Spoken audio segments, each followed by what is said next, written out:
Welcome back, Bills fans, fans of the game, fans of football. It's your host, Jeremy Mountain, here with another episode of Blue Mafia. Bills lovers everywhere united. We love faith, family, and football and quarterbacking here at Blue Mafia. We got emergency quarterback problems here in Western New York. It's been a long time since this much drama behind center. We're going to talk about that right off the bat. And, of course, we got the top 5 quarterback matchups around the NFL for Week 10. So, let's get right into it. Josh has a sprained elbow, but more specifically, a tiny tear. And when I heard tiny tear, I tweeted out, shut it down. I keep tweeting these things. Nobody seems to want to listen, but I'm going to keep putting it on the record because the record will show. Because the record always plays, man. Stays spinning.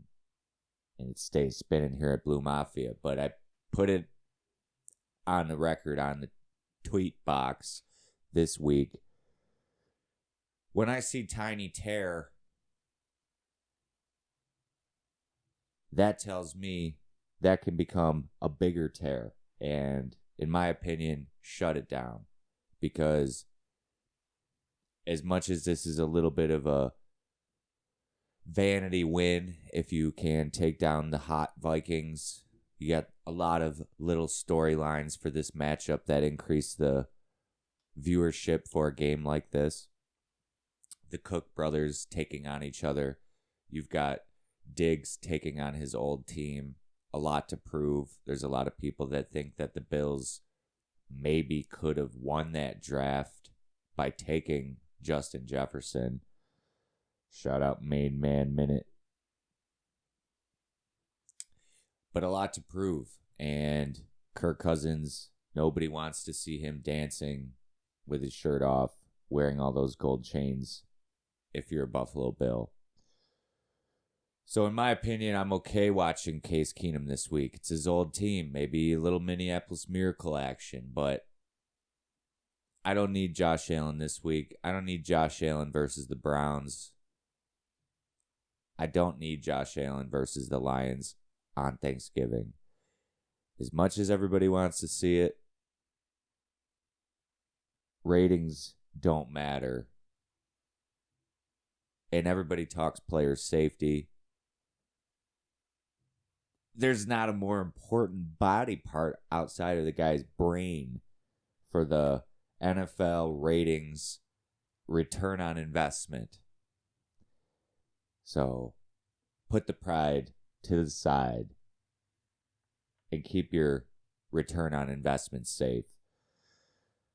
I know a lot of people probably don't like that, but it is what it is, and it's football. And if you want to keep this guy and this city and this stadium that they're about to be building on the right track, keep your investments safe and keep the golden goose safe. That being said, you're going to need people to step up this week. If he's not playing, and like I said, I hope he's not playing, who's going to step up? And not only step up making plays, but step up as an emotional leader, an emotional savant. Someone who's going to see when we're bleeding, see when we're sinking, see when the fear enters the eyes. Who's going to be the guy to get in the faces of those people when shit hits the fan? Looking at guys like Von Miller, looking at guys like Stephon Diggs. Diggs has certainly shown that he has matured both as a competitor and as a leader, but he's been a little talky this year, and I'm a little worried about him getting cheap shotted by someone.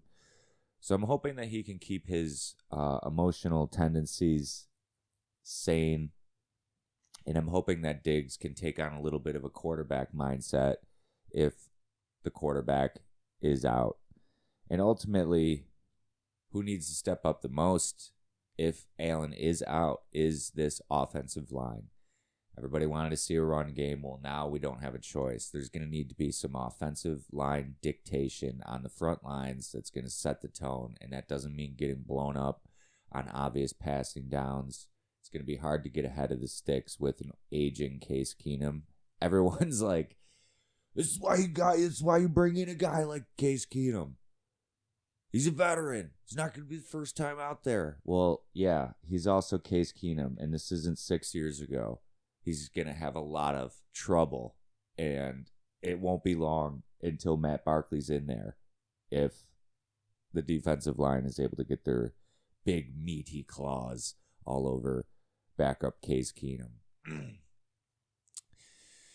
Number 3, once again, if Allen is not able to go, this is a major, major tryout for Ken Dorsey, because I'm sure whoever has him in consideration for a head coach or another higher paying role is looking at him this week. If he doesn't have the star golden retriever Air Bud Josh Allen out there, what is Ken Dorsey going to do? And while we're at it, let's grade Allen and Dorsey last week real quick. Allen, mind mechanics, moxie, mind. We're giving him a C-. Mechanics, about a C-, D+. And moxie, not typical, probably about a B-, C+. Dorsey, creativity. I thought the game plan was respectful of the Jets' intentions, but also a little lacking in creativity and ingenuity. So I'm going to go about a C-. In execution, we're certainly looking at about a C-. Not great.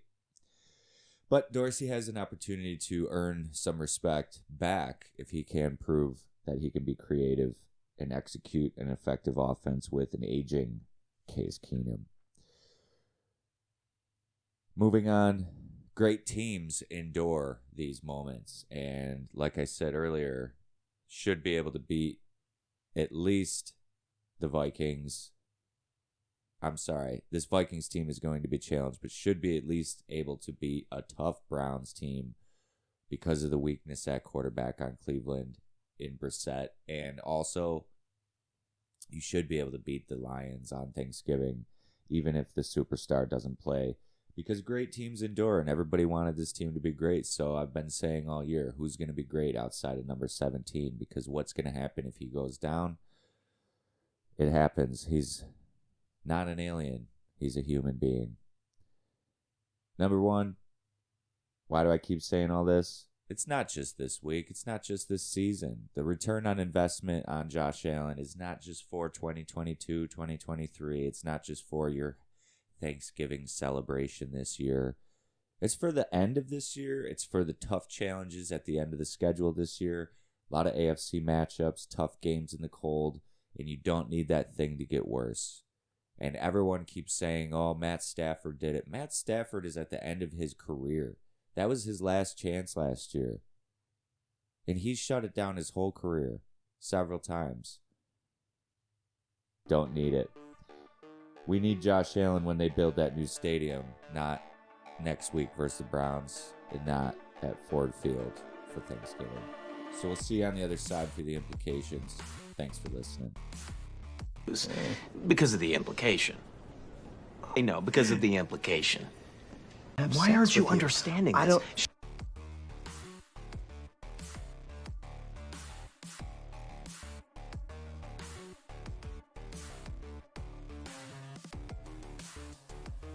Thanks for listening, y'all.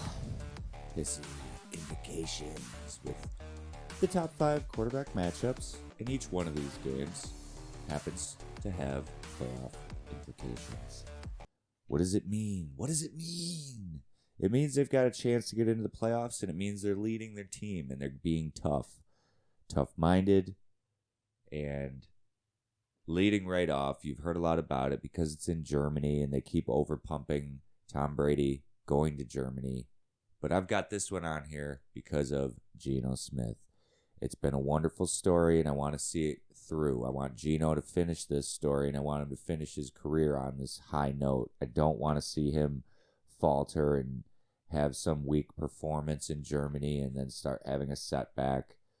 I'm really excited for Geno, and not only because he's on my fantasy team. And on the other side, you got Tom Brady, who had a really big week, big confidence-building win last week.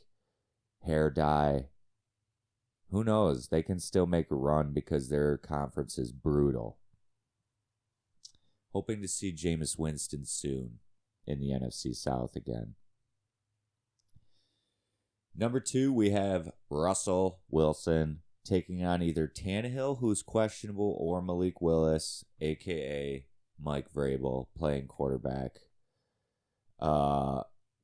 Malik Willis has not had an opportunity to play quarterback yet in the NFL, despite the fact that he has started a couple weeks here. Vrabel clearly has him handcuffed and clearly has him running the Little League show. But with Derrick Henry, they're obviously tough. And this game has big AFC implications because I still have an inkling that despite the hate on Russ and Hackett, I don't know why I still have a weird belief in Ruff Wilson. New nickname, BLEUMAFIA, Ruff Wilson. That's the antithesis of Russ on this weird downslide. But I still have a little trust in Ruff Wilson. And I don't know. I like rooting for an underdog, and all of a sudden he's an underdog again. So come on, Ruff. Pick it up. We'll pick these 5 at the end, as we do now on every Implications episode. Dak taking on Aaron Rodgers. Air Rodge. The LSD is wearing off, and it doesn't look great. Rodgers is starting to look like day 4 at a music festival, and he needs to go get some replenishment and some vitamins because he doesn't look very healthy. And I have a feeling after this year we may see him even possibly in San Francisco. I could see LaFleur and Shanahan tying up a nice deal, maybe LA Rams. But this has got to be the last cold weather year for A. Rodge. And Dak, silently, the Cowboys are kind of good again, and they're in the conversation, and I still don't trust them in the playoffs. But they're getting close. Number 4, Herbie Hancock, Justin Herbert, who's showing some guts with some guys out.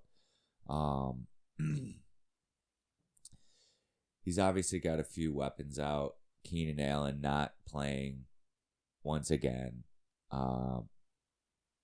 Great receiver. Everyone always talks so highly, but the guy doesn't play. It's unfortunate. But he's got a nice tight end there going. And obviously, I am a huge fan of Coach Staley, and I kind of root for that Chargers team because they're like the ugly stepchild in LA. But they're taking on Jimmy and the 49ers, who I think really, really look tough heading into the playoff season because they have that ability to play cold weather football, even though they're not a cold weather team. And obviously, despite the fact they're an AFC-NFC matchup here, it still has playoff implications, and it still has emotional implications for both teams because if LA can win that game, it's huge. They're both on the West Coast, but I have confidence in both those guys. Jimmy, still question marks, but having a pass-catching running back like Christian McCaffrey certainly helps a guy like Grops. And lastly, I think Heiney's still playing. I don't know. Who knows? If Wentz comes back and starts playing for the Washington football team, then I'm going to be sour. But hoping for Heiney versus Hurts. Can't get enough of that Heiney. And can't get enough of the Eagles. They're always fun to watch. They're a pure football team. And I hope that the Bills are watching because the Eagles are, in my opinion, the Super Bowl front runner. I'm calling it out. It's week 10. To me, I don't know who is better than the Eagles right now. I don't care. Put it on the record. So let's pick them, baby, and get out of here. We got to go see Peace Frog with the parents and the fiance. Doors cover band. Riviera Theater. Looking forward to it. Geno versus Tom. I think I got to go Tom. Because I don't think the NFL is going to allow the Seahawks to beat Tom Brady in this German football game. Put my tin hat on, whatever. Russ taking on Tanny or Malik. Broncos only 3 wins so far, but they really need it. Can they stop Derrick Henry in Tennessee?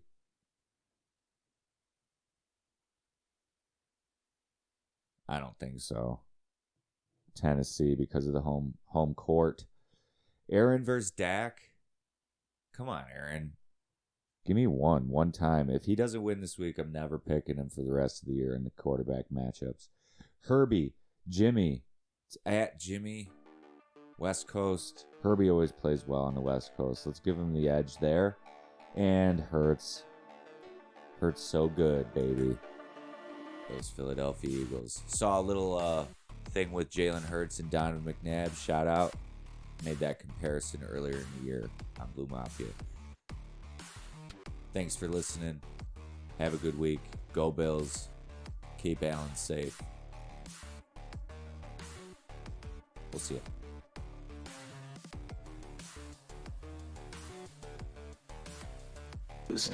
Because of the implication. No, because of the implication. Why aren't you understanding this?